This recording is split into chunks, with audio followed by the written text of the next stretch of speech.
tight schedule. Sorry about that. That's all right. It's a busy day, Saturday.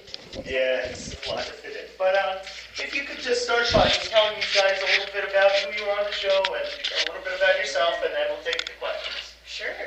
Gosh, that's an open-ended question. It's kind of like, where do I start? We like to keep it vague here. How far do you want me to go back? Your call. 14.5 billion years ago. I could talk, you see. Okay, well, my name is Brenda Crichlow. I play Zecora on the show. I got started in the business when I finished high school. So from when I was a little girl, I did tap, jazz, baton, ballet, piano. My parents kind of had us in every activity that you could possibly imagine just to keep both of us girls, I guess, out of trouble. I don't know, but you know, they were pretty much into the arts and were very supportive. And in high school, did every sort of play that I could, and once I graduated, I went to theater school and started first in plays. And in theater school, you're an all-around, so you take voice classes, you do dance, you do movement classes. It's not just acting, as well as running theater and everything like that. So you sort of learn in those 3 years to be an all-around. So when I graduated from there, film and television was just getting started in Vancouver, British Columbia, which is where I'm from. And I guess I did probably about 10 years of acting. But under that umbrella of acting, it's also voice auditions for commercials, for cartoons as well. And then, as I said, for episodic shows like Jump Street, MacGyver, Look Who's Talking. We had a whole bunch of shows back in the day that was just getting started in BC, things coming up from LA. And then, I don't know, I also went to university just to sort of see if I was smart, to find out if there was something else that I could do. So I did some sciences, I did microbiology and, you know, lit, sociology, a whole bunch of stuff. That's on Fraser University. And then I came back out and did some teaching, which I still do to this day. I also run a studio and coach kids, teens, and adults acting. So sort of get into the biz. With voice work, My Little Pony sort of spans a bunch of different sort of shows in and around the same time. So you might have heard my voice on a commercial as a commercial tag. I can't think of any campaigns for the moment, but if I were to make up one, you might have heard me saying something like, the new Ford Explorer with four-wheel drive. It'll take you and your family where you need to go. You know, a tag for something that plays on the radio, or maybe a public service announcement. You know, 1 in 5 people will find that blah, blah, blah, something that's a fact. Radio plays, a couple other cartoons like Madeline. I think that's when I worked with Andrea on that show, and I met her. She was a really young girl at that time. Just different sort of cartoon, probably even in video games. I think I did a couple video games too as well. And then the audition came up for My Little Pony for the role of Zecora, and like everybody else, I got the breakdown of the character, I got the picture, and I kind of looked at it like everybody else and went, okay, they're looking for a Cajun kind of actress. I'm like, gosh, what the heck? How do you do that? I don't speak French, Creole, Cajun, that kind of thing. It's kind of a difficult one to kind of try to research. And anyway, I sort of did my best and went to the audition. And the audition had a whole bunch of Cajun-speaking actresses there, which is very intimidating. Because all you can think of when you go, well, you probably have it in the bag. It's just like going to an audition and someone can do a better British accent than you, or a better Irish accent. So you kind of look and go.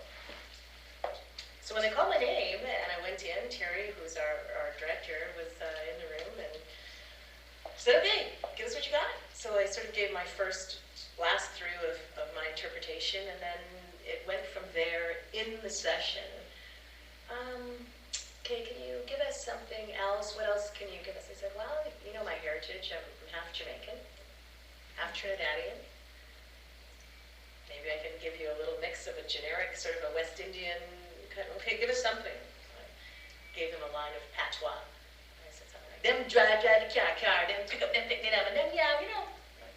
What? I said, well, that's a little bit of patois, but I can talk with a bit of an accent and give you something like this, you know, a little ragamuffin, blah, blah, blah. I said, well, it's a little broad, and it's a little difficult for us to understand. What was that you just said? I said, well, them drive. I said, West Indians like to say things twice. So them drive the car. So the parents drive the car. Them pick up them, pick me as a child. And then, yeah, you know, they take her for something to eat. So there you go. That's like a little West Indian kind of thing. Is it possible we can use that for the character? They didn't know what to do with that. Then they went African and said, give us something from there. What can we meld? And now I'm going, okay, Africa. Well, you have Uganda, you have Nigeria, you have West Africa, East Africa, South Africa. What can you meld that is going to bring something to this character that is also going to be appealing? So I kind of had to think on the spot, which happens in auditions to actors all the time. It's tough because you're being given criticism, feedback, back and forth. And sometimes the tendency when someone is throwing something at you, you kind of sometimes freeze a little bit and go, I can't think of anything. You have to be loose, not take it personally, realize it's a collaborative journey, and try and pull something out of your hat. So I stood there and I went, and it came to me. My hairdresser is from Uganda, and Brenda, good to see you. When she talks, she has a little bit of a lilt like this. So I said, oh, I like where she sits. So I tried, and her voice is much deeper than mine. And I tried to, in the audition, okay, bring it down. Okay, bring it lower, And he started the character, and he going, to like that, lower in the register. And that's when you heard, okay, that's good, that's it. Okay, give us something of the lines there. So you've got your script, and you're trying to say whatever Zecora is saying, and trying to remember, and then it's in rhyme. So it was a big process to try to meld everything together to refine this character. And I walked out of that audition, and to be very honest, I felt worked. I didn't necessarily feel like I got the part. I think I probably heard in a few days. It wasn't like I heard that afternoon. It wasn't like I heard the next day. So in our world, once you do an audition, you kind of got to just try and forget about it, which is hard because you have to audition for everything that you do. So I would love to have a part on the show, but that's all I could do. I walked out, and then I heard that posted, and then the rest is kind of history. Going into the first day of record, they played back a portion of what you did that they liked. So I'm listening to my audition tape, and I'm hearing, well, hello, okay, whatever they gave me to read. And I'm now going, oh, I have to stand and find where it sat, and that's how it happened. And that's kind of the story of how Zecora became Zecora. Right. And she changed, too, from being, the original thing was sort of shadow. They metamorphosed. And here we do. Well, I think we'll put out the questions now, if you don't mind. Sure. Hopefully I can answer. Anyone want to start us off? Sure. Yes, just something simple first. What are your first impressions of this con as opposed to some others you've been to? Oh, okay. My first impression, wonderful to see some old friends. So my very first con was LA, and there are some people that have traveled from LA who were, they lived in California or what have you, and they've made it here. So out of all the approximately, 7,000 people that will be in attendance once they do their final count, how wonderful to see some familiar faces right off the top. Second, very well organized, and that's important when you're flying from your home city and you're landing in a city you've never been in, and it's being run like clockwork. They're very organized with the staff and the assistants that are helping us out, and that's kind of behind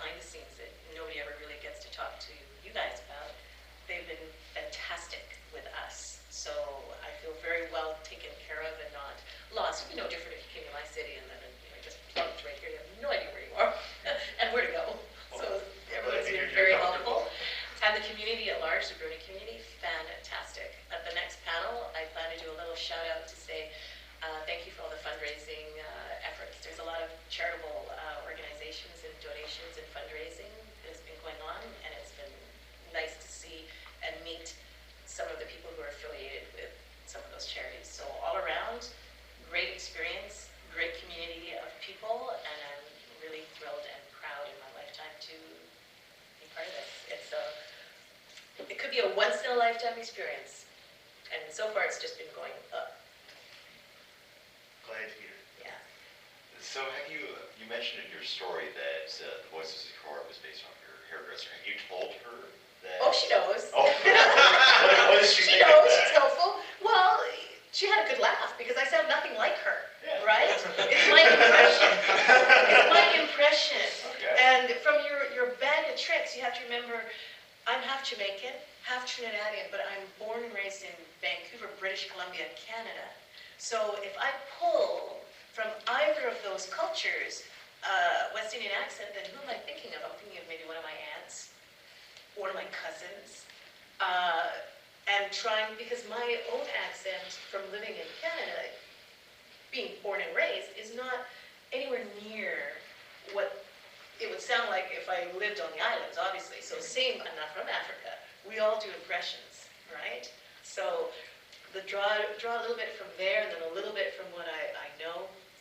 You know what, it's the same for, I play sometimes a lot of news reporters on shows for film and television. So if I were to be a news anchor or an on-air reporter, then if you think on any of the newsmakers or the channels that you watch for news, and you have a specific reporter that you listen to, you hear their rhythm, you hear their cadences, you hear their tones. My job as an actor and as a voiceover actor is to get as close to that as possible without having to take the crash course of 3 years or whatever of study of broadcast journalism. Just to give you an example. Okay. So my impression gets as close as I can to that, and hopefully the director will go, okay, you like that. And it's nice if you go into an audition and they have actual news reporters, and then there's you. And they're getting the same copy of what you're seeing as a freight train carrying radioactive and nuclear chemicals as it speeds towards Denver out of control. We will continue to bring you more as this story unfolds. Marina Maxwell, Channel Fox News, or Channel 5 News. You know they're going to come in and do something along the same parallel. I want to be competitive, so I listen. Try and get that and more. Same for you know, a generic sort of African accent from somewhere. Somewhere up there. So what was it like on one of your episodes, or one of the Zecora episodes, she ended up getting upset. What was it like to have to create this kind of foreign accent and rhyme with the script and enunciate your emotions of being upset and all this other stuff? You know what, if you could be a fly on the wall, I think you would probably have a good laugh. Mm-hmm. Because we are all in a semicircle behind the glass over here where all the producers and everybody, that's where they hang. We are standing, we have seats behind us, our mics are all here, and there's maybe about an arm's length distance between each person, and everybody does something different. So I tell you what I do, but you know, if I had Kathy who's off to my left over here, if I had Lee who's over here, you know, or Andrea on this side, everybody does something different to get that actor energy up. You're probably going to record that particular piece 2 or 3 times in the time frame that they have. And it's a lot of breath, a lot of oxygen, a lot of spit. And it's a physicality, so you're trying to embody where that character is, and then they're telling you technically at the same time, stand back from the mic, bellow it, we want to sound like you're from, you know, shouting from far, so beware if that's the line, too close, back off, pop it from here. So there's a lot of listening, recording 101, take 2, here we go. So if it's one line like beware, then you're doing the whole movement thing and trying to get the breath and the, so it's a dance. And it can be a kind of a messy dance. And that's why I'd say that what's the beauty with voiceover, you guys don't get to see it, you get to hear it. Mm-hmm. But how we get there is a whole other process. And there's a whole lot of arm shaking, a whole lot of waving around the room to get the actor energy up so that you will believe that I'm panicked or upset. They fill in all the extra sound effects and the clopping or whatnot, but we're doing all the other stuff in there, which is also kind of fun, all the extra little sounds that you hear, you know, or the drinking of something. We get to add in some of those too, which is always fun. So it's you can't be afraid to be silly. I guess that's what I was going to say. You have to, that phrase of dance like no one's watching or sing like nobody's listening, you just got to let out your sound. And you're not seeing how I'm getting there to do it, so, you know, whatever works to give you that bigness and actor energy quality is what we try to do. Yes, sir. You have rather an impressive IMDb list. You've been in pretty much nearly everything from Eureka to who knows what else. I was a huge Eureka fan. I watched every. I was thinking of the principal. You were a school principal. Yeah, different look too, hey? And my question is, when you were auditioning for My Little Pony, what was your drive to audition for that role? What was my drive to audition for it? Yeah. Oh, well, that's an easy question. It's what I said, you know. Okay, I have two ways I can go with this. So remind me over this way. As a performer, we try to be as diverse and dynamic as we can.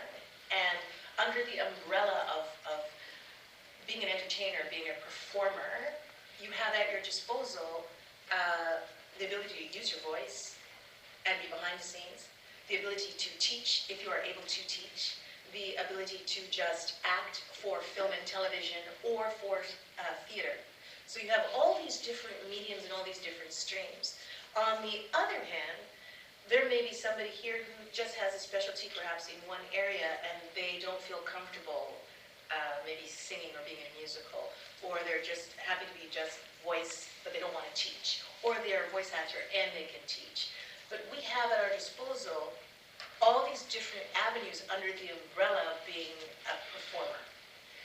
We also have representation that assists us with that.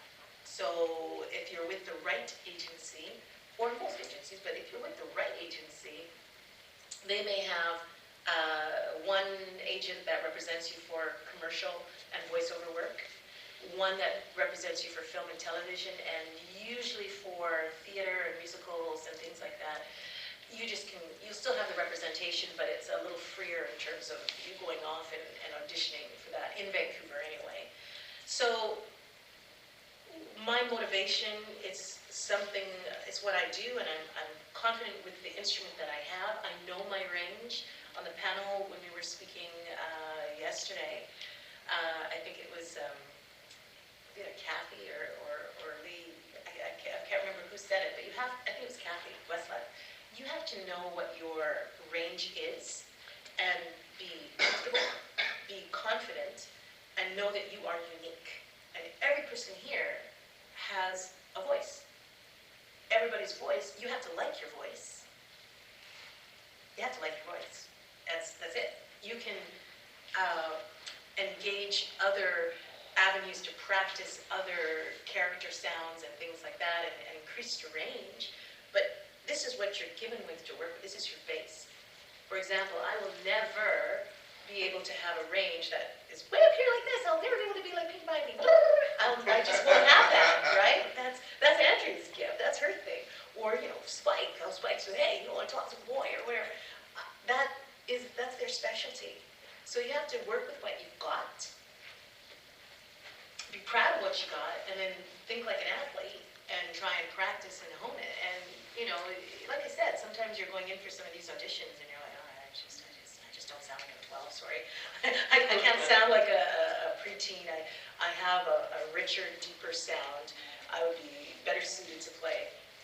You know, I don't know, I have a rasp in my voice, so some of the characters that I have voiced before, it's easier for me to do a foggier or raspier sound, or, you know, the witch or something. Don't even think about it. You know, whatever you can imagine, you hope that you're going to get audition calls that will kind of enhance or show off that part of yourself. innovation is, it falls under the same umbrella. It's like, you know, if you ski, why not snowboard? Or try it, right? Or snowshoe. So you say you kind of have to be a bit of a generalist when you're in theater and kind of be in everything. Do you have a particular favorite form of theater? Or you mean medium? Or a medium of theater, like musical theater? They're both different. My first passion was theater. Theater is live. It's a live audience. So once you've done your rehearsal for your month's rehearsal, and then you have a month's run, and you're on a stage in front of in an A house, which seats anywhere from 856 seats and up in terms of, you know, being an equity house and all that stuff. It's live. You're going from the start. There's no, in film you stop and start. In film you start at the end or the middle. Theater starts at the top and runs through the acts. Two completely different ways. Theater, you're selling something to the back row. You have to be able to project and reach an audience with what you're doing and how you're moving. Completely different than film. Film is how you're sitting down, what you're doing. It's blown up, it's close up. It's a very intimate medium in a different way. There's no less the amount of acting or vulnerability in terms of the work and or the skill. It's just two completely different mediums. And do I have a preference? No, I'm blessed to be able to work in both mediums, but my passion was first and foremost theater because I had grown up doing dance and musical theater. Film and television came into Vancouver in the early 80s, and it was this huge boom to have film there. So all of us that were theatrically trained, we're going to go and audition for it. None of us knew what the heck we were doing. And, you know, we all had gotten agents, but going in for that first audition, I think I probably blew the producers out because I didn't know how to channel and harness all that amount of energy and bring it in to make it a little more intimate for the purposes of an audition, because the directors and producers are sitting right where you are, and this is the space you have to do your piece. So you have to bring everything in like as if somebody's here, because they have a camera right there to record you. And if you're too big, it's uncomfortable. So I had to learn from the feedback from the casting directors who sent that back to the agents, how to adapt my performance skills to be able to audition and work in film. As I said, the first one was just, you know, you come and say, hi, how are you? Nice to meet you. And then you start your piece. Blah, blah, blah, so John. And it's way too big, and it's not, so John, what's your problem? So John, what's your problem? Because you're used to making sure the person over there can hear you. So you have to learn how to bring everything in and not be as aggressive, I guess. I don't know how else to say it, but yeah. So, yeah, I have to be able to work in both. Just two very different mediums. Sure. Earlier you were saying that you had that other path for, you know, what inspired you along the, or what was your driving force to go with the... this part, what is it over here? Yes. Yeah, sure. Well, I guess I was going to say, everybody has a gift, right? So being able to work in voice, and because the question before was what motivated you, or how do you feel about being able to work in that, and I said it's all part of what I do. Once you realize what you are good at, you pursue that, and there's no judgment as to what it is you do, how you do. You just find your way within this industry to survive. So as I said, some are just more comfortable being a performer. They don't have anything to do with teaching, and there's no judgment in that. It's just like, it's just what they do, how they do. Some would like to be able to, and not such a good thing when they try to cross melt. So it's recognizing what your gifts are, and it's not an egotistical thing, it's just knowing what it is that you're good at. Like I said, you think on this, it's a business too, and if you think on it like an athlete, even athletes have potential and certain limitations, and they have to work with their team to enhance some of their limitations or make them aware of what their limitations are, so they don't hurt themselves too. So there's all sorts of things that happen. That's why I said there's always this side to look at too, within this industry called entertainment. Yeah, so. One question about poetry a little bit. And this comes actually, while you were talking about your voice work, it reminded me a little bit of an article I heard on NPR when they were covering Eminem. And he was challenged by the host to actually rhyme the word orange. And he said that it was a mistake for people to think that certain words could not be rhymed if you are actually beginning to break them down into different parts or misinterpreting them or saying them in different ways. Have you ever had a situation when you were reading the script and you were thinking about how you were going to arrange your pronunciation of the word to maintain the iambic pentameter? Yes. What was that like? Don't misinterpret. That's not a reflection on bad writing or anything like that. It's kind of a combination of the accents that are using the emphasis, or the emphasis is not necessarily going to be how it's written. So the trick is to bring in my accent, the accent of the character, in conjunction with the rhyme, in conjunction with the message. So there's like three things at play, and I'm like, okay. So there, after a few tries, it's not coming out, as smoothly. It's not flowing the way it should, and then sometimes it just clicks. So yes, and sometimes it means a word has to just get kind of dropped, and it might be just one little word like an or a two or something. But for the most part, we try to respect the written word, because we have fantastic writers obviously on the show, but it's a combination, as I said, of trying to get the message out, trying to get the accent and the emphasis on the right thing. And so you're trying to bring in performance. So it can be a bit of a juggle, and like I said, you're not seeing all the other takes where it's like, oh God, that sucked. We try again, go it again, here we go, take one in, and you're trying to make a quick correction with everybody there, obviously. So everybody has patience. I've got great colleagues, which is pretty cool.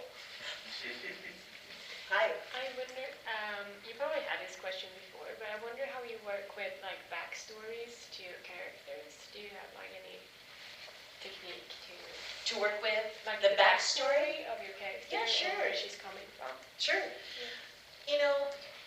Okay. Script, it looks flat because it's the written word. When we get copy, I'll just speak generally of any script, but it applies to my character, but I have ways to try and answer your question. Anytime and every time you say something, you have a goal in mind, right? So if the line is, where were you last night? And now you look at the context of that line, I'm your mother, and you're my daughter. That one line, the motivation, and you didn't come home till past curfew, and your curfew was 6 o'clock for dinner time, and or whatever, I don't know. You didn't come home till what have you. We better not say, where were you last night? Then we better say, where were you? You're late, or something. I have a goal in mind. I want you to know I was concerned, or I want you to know I am concerned. I want you to know you're in trouble.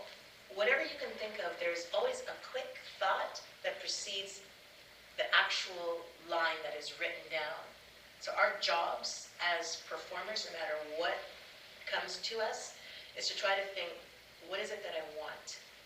What is it that I'm trying to portray? What do I want from the other character?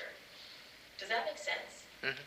You do it in your everyday life without even thinking about it. Every time you talk, you have a goal in mind. It's unconscious, it's not said, but it comes out in, again, the emphasis, in how you get that out. So yes, we have to do a little bit of contextual work. Otherwise, there would be no choice. Does that make sense? Yeah. So, and here's a perfect example of that. I have to make a choice as to how I'm going to portray this character when I go into an audition. If I don't come in with anything, the director has nothing to work with. and the reading is just going to be flat. If I make a choice, I'm not just going to say, where were you last night? It's not going to come out like a robot. It'll come out, where were you last night? I want you to know I was waiting until 10 o'clock, whatever the context of it is. Or I want you to know I was where were you last night? I sat up until 3 in the morning. Like, then you get what the rest of it was. There's many different ways to say the same thing, but it's having done the homework. Did that make sense? Or was I right? No. Not at all. Everybody's quiet. I'm kind of going on a tangent. And I'm like, Feeling a bit what's intimidated. that? Just feeling a bit intimidated. I'm not going to be intimidated. Let's just turn the tables here. Look here. I got 2, 4, 6, 8, 10, 12, 14, 16, 18, 20. I got like 22 sets of eyeballs looking at me this way. Who's in the hot seat? And we're hanging on every single word you say. That's interesting. There's nothing but gold You know. being said here. Okay, thank you. But that's the nature of what we do. We take something that's written on the page and try and lift it, give it some emotion, give it some meaning. So imagine emotion, true emotion, honest emotion, so that you feel it. The meaning behind it, so the message and everything gets out. There's a whole lot of things, and the physicality that goes with it. It's a lot of things that have to come into play, plus a director somewhere over here, plus playing off and with your colleagues. If you look at all the different bubbles that are here, all of that has to come together in concert to make a production. It isn't just about your performance. It's not just you. My character is unique, but to make it happen, I still have to play off my colleagues. I still have to take direction ultimately from the director, who will sort of lead me more in this direction, because I've kind of gone a little bit too much. Now, okay, try that again, let's go. I kind of like the way I do it. Okay, I got to swing over this way. You have to, that's the ultimate, is trying to take all of this and then keep the performance going. And, you have good days and bad days. Hey, we're people too. So sometimes, you'll wake up and you're like, oh my God, I'm not feeling well, I've got a flu, or I'm tired. Not that you want to go into a recording session with the flu, but, the show still has to go on. So it's up to us to get that performance level up. So I guess what would be great for you guys, I wish they would do this, but I don't see that happening quite that way. They'll sooner bring in a camera, but if you can watch a behind-the-scenes episode of how they record any show, but our show, obviously, you would understand what a performer, what an actor has to go through, generally speaking, And they've right? shown a few clips before in the past where Yeah. there's like short 30-second blur. And there's a lot of giggling and laughter and whatnot. I'm known to be over here in Kathy's script, doing a little nonsense over there just because, we like each other. But, it's a pretty busy, focused thing. Do you think all the voice actors would be in for a good the making of kind of? Would they be into it? Yeah, would that voice actors as a whole be up for something like that? Oh, I don't know. I don't see why not. I don't know who would undertake that. And again, that's all contractual and legal stuff that I can't really speak to. I would have no problems participating in that, but I can't be the final answer or authority on that one. But it would be interesting if you could see it. And I say that because, remember you're listening, right, to the show, but when you're watching a visual too, you get to see the vulnerabilities of the person too, who's just trying to get that out. So there's laughter and then there's emotion too on it. On the consumer side, I can tell you that if they made even just an hour-long special making of, I'm pretty sure. They'll put it out not there a person because they have to buy it. listen to you too. So you have to put it out there, right? You had a question again. So. We have a lot of aspiring voice actors within this community that work on fan projects and that sort of stuff. What advice, what would you want to say to them if you could just talk directly to them? First thing I would say, if you have an interest, then find somebody who's putting on a workshop. And it might not be just workshops. So save your pennies, put $5 aside because a workshop can be $100 or more for a day. You might not find the right person the first time, so don't give up. But find a workshop first and foremost so you can get in there and get some training and just see if it's for you. They will be the ones that will give you all the tips. Loosely, I can give you some other tips to do just for fun, which doesn't cost you anything. But before I talk about the loose tips, if somebody remind me in case I go off on a mommy brain tangent over there, but loose tips over there. In the workshop, because I have so much I do. Well, I could just digress. But in the workshop, they're a professional. You want to make sure that the person that you're taking from works, because that means they're in the studio and the tips that they're giving you are going to be helpful and real, and it's not kind of airy-fairy, and then they're not talking about something they don't know about because they're not current. So get in with somebody who's a professional, who's current, they're currently working, and then do the homework. You got to practice. So whatever it is that they put out, you got to practice. Loosely speaking now for the tips, right? You have to think, okay, in this person, I have probably 1,000 characters that live within me, right? Now, put a voice and put a name to those characters. So you have to sit down and play. So you might think, well, if I had said to any of you, what does a baby dinosaur sound like? He's about 4.5, 5. What would he sound like? Do you want us to actually answer? He looks like this. Picture. It's like, and he's like, baby Tyrannosaurus Rex or something. I don't know. Now you have to think on, okay, what would I do for that character? And he's cute, gurgles. I'd give you a shot, and I'd go, okay, he's baby. Yeah. Maybe that's how he'd laugh. Yeah. Okay. All right. Mom. Yeah. Maybe that's a character that comes out. I'm just going to call that, I don't know, R-Man or something. R-Boy. So that will be the name of one character. And I have to remember now. So what's going to tweak me to remember it? Okay, I had a giggle that came out. Yeah. So I'm going to write that giggle down. So I can pull it out if I have to. And then now I'm going to, find some script or something and try and practice and name some of those characters. Maybe you guys do accents, right?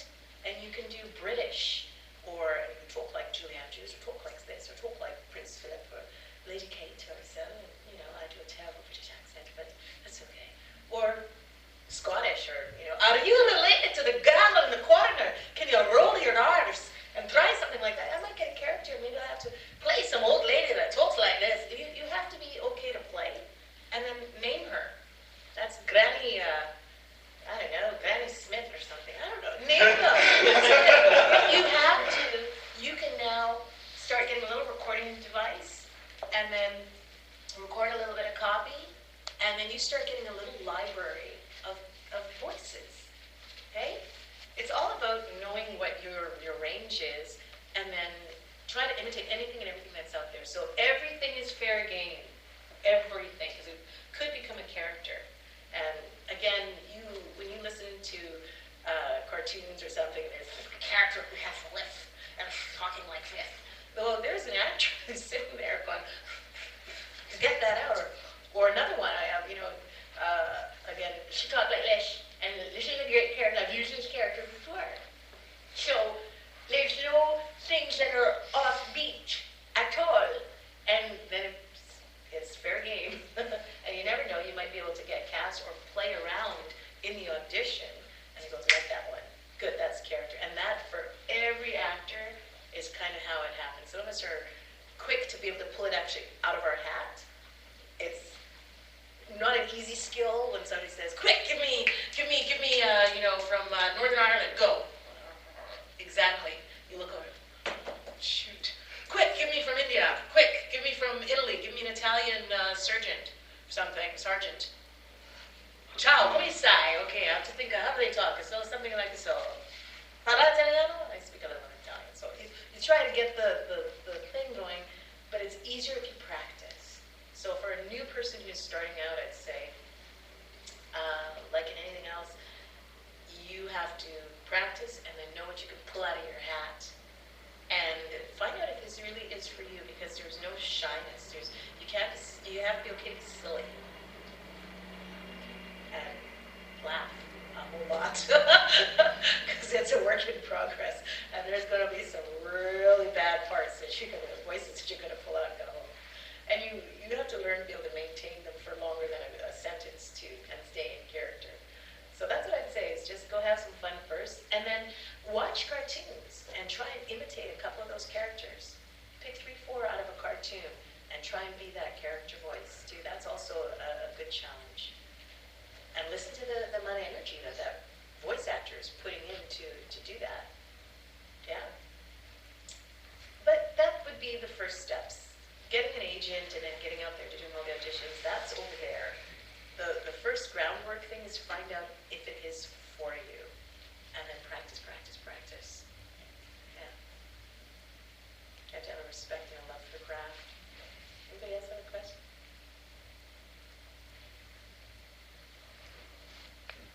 I think I can go with one. How has it been?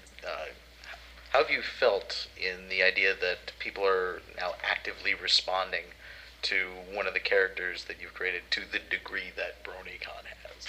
Oh, well, it's phenomenal. You know, did you ever hear my interview on Everfree? I did not. Okay, look it up. You'll laugh. The very first interview I did was with Mike, who just was the host for the panel yesterday. Mm-hmm. And my agent called probably about 3 days before that interview and said, people really like Zecora. Oh, okay.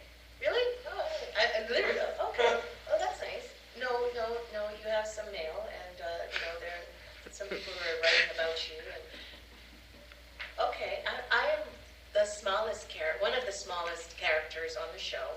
I'm not a cast regular, I'm a series recurring. I pop in here and there, and happy to do so and happy for the work. I have 2 kids. My son is 15 months now. When I did my first convention, he was 3 months. So imagine, I was pregnant, then I had a baby, and this phenomenon was building, but I really wasn't paying any attention to it because I had no reason to be looking it up. I just wasn't aware on social media to go look for myself. And then the buzz, it's like the volume just started to get turned up a little bit. Just the talk was getting bigger and bigger, and I found my agent said, well, there's some interviews, and people would like to interview you. So Mike was the first one. And we did the interview about 9 o'clock when the kids went to bed, 8 or 9 o'clock. And I'm on there, and please listen to the interview on Everfree. And I'm going, I said, so, how do you feel about bronies? I really don't know. What does that mean? I said, I'm really thrilled, and I really was. I'm really humbled that everybody loves the show, but I don't know what else to say. So please listen to that interview, and you'll hear it raw with me and him going, I can't believe you don't know about this. I can't believe you don't know about this. And I went to the first con in LA, and as I said, everybody was so gracious and welcoming and allowed me to understand the whole world of brotherhood amongst the bronies, and I feel very honored now that I understand what it's all about, and the fundraising, and just great people and talented people I've had the pleasure to meet. When you said 15, did you mean 15 months or 15 weeks for how old your son was? He's 15 months old now. When I did my first convention, he was just 3 months old. My daughter is now 4 and a half. Probably enough time for one more question. Sure. Nobody wants that responsibility. It's on you. Well, we've kind of asked this of everybody that's come in, but have you had any unique, different experiences with fans here than other Here, in conventions? BronyCon? Mhm. Unique? Just something just completely out there that you haven't experienced before. Oh, well, I think the coolest thing that I did was just do at the panel yesterday, I said a shout out to all the artists, and I said, I would love to be able to promote your work. Please everybody go down to the vendor hall and see what's there if you haven't already. But I to have some Zecora art and, you know, be able to sign it and do trades with people and promote it during autograph sessions. And people have come up, I have a 15-year-old aspiring artist she's amazing. Her name is Melanie Thompson. I'm going to give a big shout out to her later. She's doesn't quite believe in her gift, as her mom said, just yet, and I hope that I can be a bit of a mentor and inspire her too by just saying, this is phenomenal. So that's my experience, different from all the other ones. And I had the wherewithal this time to ask. I was a little shy before, but now, you know what? Promote yourself. Promote. What a great venue to share in-house and know what's out there. And I think that's one of the nicest things about this, that all the bronies come from different walks of life. All the fans come from different walks of life. And everybody has some gifts. I've met military, Air Force, doctors. One fellow came up to me and he's I don't want to say physicist, but he did something I certainly don't do in the chemical world or so, of compounds. I forget his exact title, but you just don't, as Zecora says, which I'm glad I have a character that I can stand behind, never judge a book by its cover. I'm a woman, myself, Brenda Crichlow, I'm a woman, and I'm a woman of color. And there's a whole lot more to me than what you may perceive, even if you see me flicking around, there's a whole lot more that's beneath, and that has been the most wonderful thing about meeting all the fans. Some are a little more shy, but when you peel off a layer and you find out what it is you do, how you do it, I don't do what you do, I certainly don't do what you do. And if I chat with you, I'm sure there's something that you do that you'd be able to share with me, right? Whether it's a sport, whether you windsurf or you ski or, you know, do something that I don't do, educational speaking or what have you. So that's been one of the major gifts. And this has like 7,000 people streaming through. And the kids, phenomenal. Phenomenal that they also have the courage to come up, because that's hard for them too, to come up and say, you know, hey. So yeah, that's definitely the nicest thing about traveling and coming to meet with people. I would say if you guys get an opportunity in your life, just generally speaking, go travel and just meet people from different cultures and have a healthy respect for what they do. Don't just think that what you see here is it. Yeah, pleasure, guys. Well, thank you very